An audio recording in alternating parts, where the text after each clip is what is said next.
श्री कृष्ण जी कहते हैं कि घमंड करना छोड़ दो।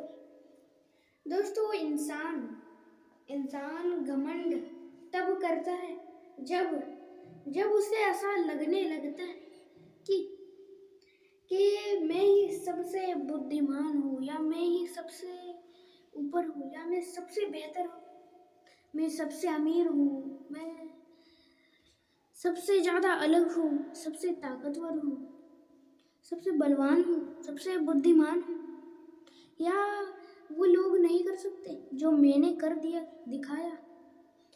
क्या क्या कर सकता हूँ मैं, ऐसा जिन लोगों को लगता है वो घमंडी है।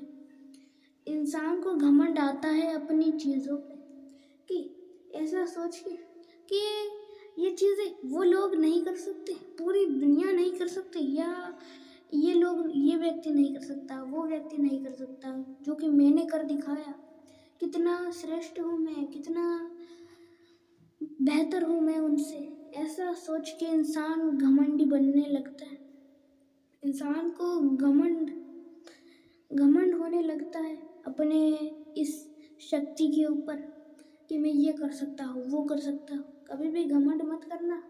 और दोस्तों, घमंड की वजह से ही बहुत सारे लोग सफल हो गए थे जो कि अभी असफल हैं, क्योंकि दोस्तों इसी घमंड की वजह से आप सफलता हासिल करने के बाद भी उसे मिट्टी में मिल जाओगे मिट्टी में, घमंड करोगे तो। इसलिए कभी भी घमंड मत करना। और दोस्तों, आप इस वीडियो को अंत तक अवश्य देखें। इस वीडियो में ऐसी मोटिवेशन से भरी बातें जो आपको अवश्य सुननी चाहिए।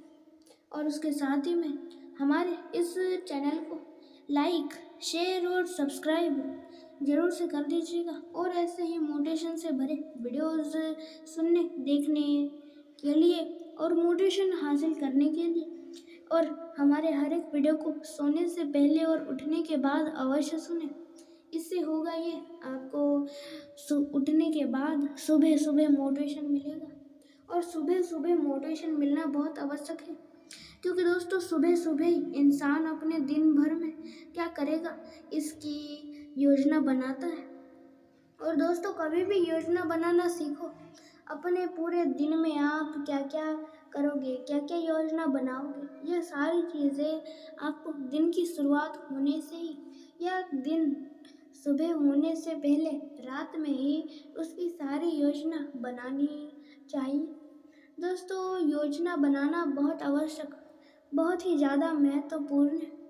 दोस्तों, कौन सा भी व्यक्ति, कोई भी हो, कुछ भी बहुत बड़ा कार्य, बहुत बड़ा काम, बहुत बड़ा कार्य करने वाला हो या कर रहा हो, तो उसके लिए वो सबसे पहले उसे कैसे करना है, उसे करने के लिए क्या चाहिए, उसे हम कैसे कर सकते हैं, और ये होगा भी या फिर नहीं, इन सारी चीज़ों के बारे में इंसान सबसे पहले ही, जब उदाहरण के लिए कल समझ लो आपको कल कुछ करना है, तो उसके अगले दिन ही उसकी सारी चीज़ें, उसके बारे में सारी योजना बनानी चाहिए आपको, जिसकी वजह से आप अगले दिन से पहले ही सारी चीज़ें सीख जाओगे। और दोस्तों, आपको भी आलस आता है।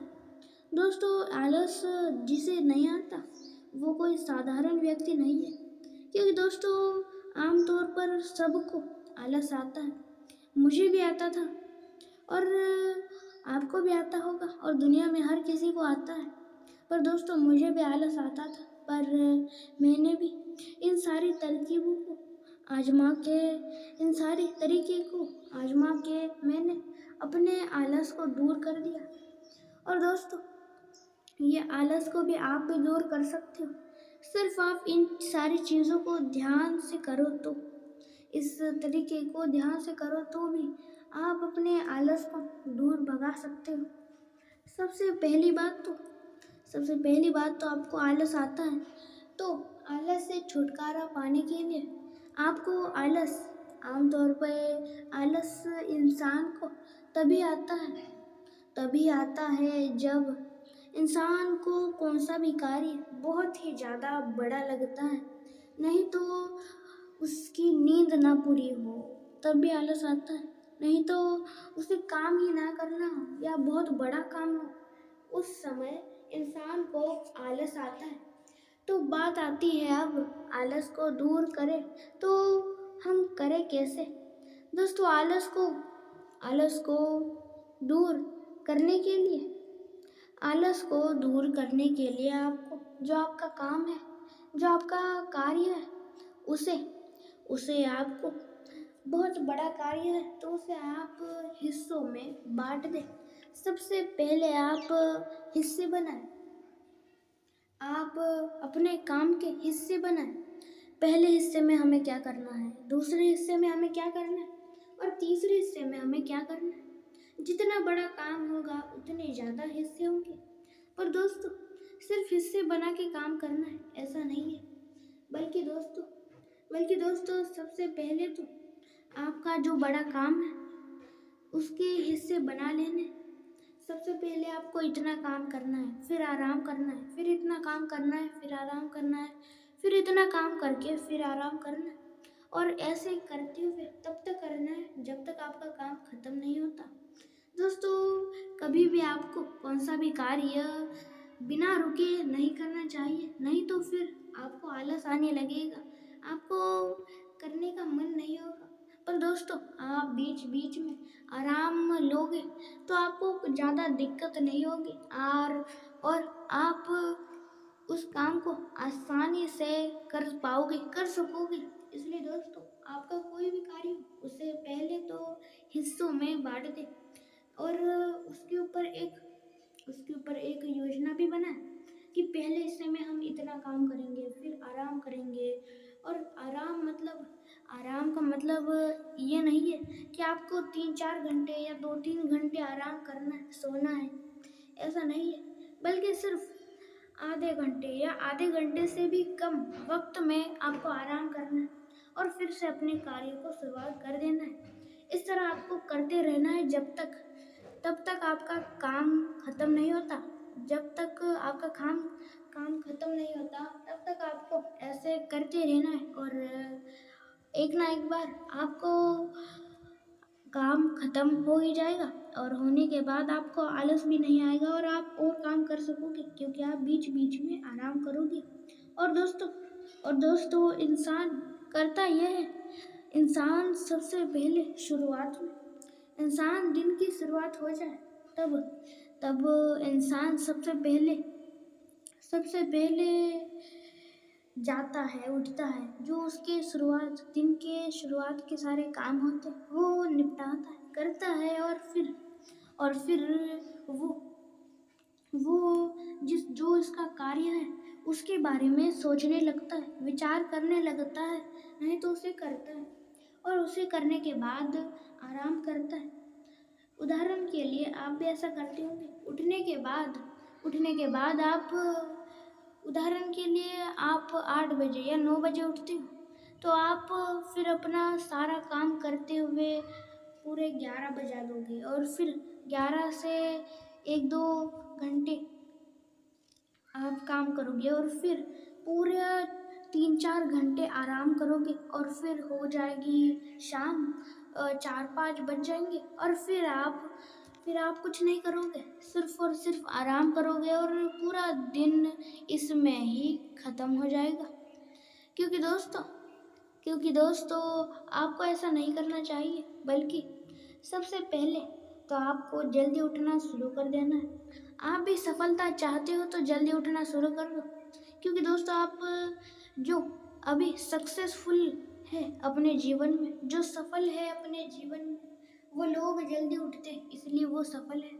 जल्दी उठने के सिर्फ 1-2 फायदे नहीं बल्कि बहुत सारे फायदे, जिसको बताने में पूरे 2 वीडियो बन जाएंगे। पर दोस्तों आपको विस्तार से बताता हूँ क्या क्या फायदे। दोस्तों बहुत सारे फायदे, फिलहाल तो मुझे जल्दी उठने से क्या फ़ायदे होता है वो आपको बताता हूँ। सबसे पहले तो जल्दी उठने का फ़ायदा ये है, आपको दूसरे लोगों से या आप जितने वक्त आप जितना देर से उठते हो उससे ज़्यादा आपको 3 घंटे मिलेंगे, 3-4 घंटे आपको मिलेंगे। दोस्तों, आप जल्दी उठना शुरू कर दोगे तो सबसे पहला फ़ायदा होगा, आपको 2-3 घंटे ज़्यादा मिलेंगे या 3 से भी ज़्यादा मिल सकते हैं। उसके आपके उठने के निर्भर होता है, उठने के ऊपर। दोस्तों समझ लो, उदाहरण के लिए आप 8, 9, 10 बजे उठते हो, तो आप 6 बजे या 4 बजे या 5 बजे उठना शुरू कर दो, जिससे आपको 2-3 घंटे ज़्यादा मिलेंगे। ज़्यादा का मतलब ये नहीं है कि 24 घंटे 25 घंटे में बदल जाएंगे, ऐसा नहीं है। बल्कि आप जो 8 बजे 9 बजे उठते हो, उससे अच्छा आप 4 बजे 6 बजे उठना शुरू कर दो। और फिर आप उठने के बाद पहला फ़ायदा, आपको ज़्यादा वक्त मिलेगा, और ज़्यादा वक्त मिलेगा तो ज़्यादा काम करोगे, और ज़्यादा काम करोगे तो सफलता भी जल्दी हासिल होगी। दोस्तों, पहला फ़ायदा, आपको ज़्यादा वक्त मिलेगा। दूसरा फ़ायदा, आपकी सेहत अच्छी होगी। आप सुबह सुबह उठने के बाद आपको व्यायाम करना है, जिसकी वजह से आपकी बॉडी भी बनेगी और आपकी सेहत भी अच्छी होगी। दूसरा फ़ायदा ये कि आप अपना वक्त बचाओगे, और तीसरा फ़ायदा ये कि आप लोगों से दूर रहोगे और आप अपने सुबह के काम भरपूर शांति के साथ कर सकोगे और शांति से करोगे, जिसकी वजह से आप जो भी काम करोगे बहुत ही अच्छी तरीके से होगा, कुछ भी उसमें गलतियां नहीं होगी। क्योंकि दोस्तों, जो लोग शांति के साथ कोई भी कार्य या कोई भी काम करते हैं, वो बहुत ही अच्छी तरीके से होता है। ये चौथा फ़ायदा। दोस्तों, पांचवा फ़ायदा ये है कि अपना आपको अच्छा भी लगेगा। क्योंकि दोस्तों, सुबह सुबह सुबह सुबह का जो वातावरण होता है, जो कि आपके जगह के ऊपर निर्भर होता है। आप किसी खेत में रहते हो तो आपको बहुत ही ज़्यादा अच्छा लगेगा। वहाँ की ठंडी हवा है, वहाँ के सारे नज़ारे, जो कि आपको सुबह सुबह देखने में बहुत अच्छा लगेगा। और दोस्तों, जब आप देखोगे उसे तो आपको मन को शांति भी मिलेगी, और मन की शांति बहुत महत्वपूर्ण होती है, जो कि आपको कहीं भी नहीं मिलती, कहीं भी नहीं। मन की शांति आपको मिलती है तो सिर्फ और सिर्फ आपके मन का काम करके। दोस्तों, इस वीडियो में आपने जो भी जाना सुना देखा, अपने जीवन में जरूर उतारे और अपने जीवन में आप सफल व्यक्ति जरूर बने। लाइक और सब्सक्राइब जरूर करें और मोटिवेशन से वीडियोज़ देखने के लिए, अंत तक देखने के लिए आपका बहुत बड़ा धन्यवाद।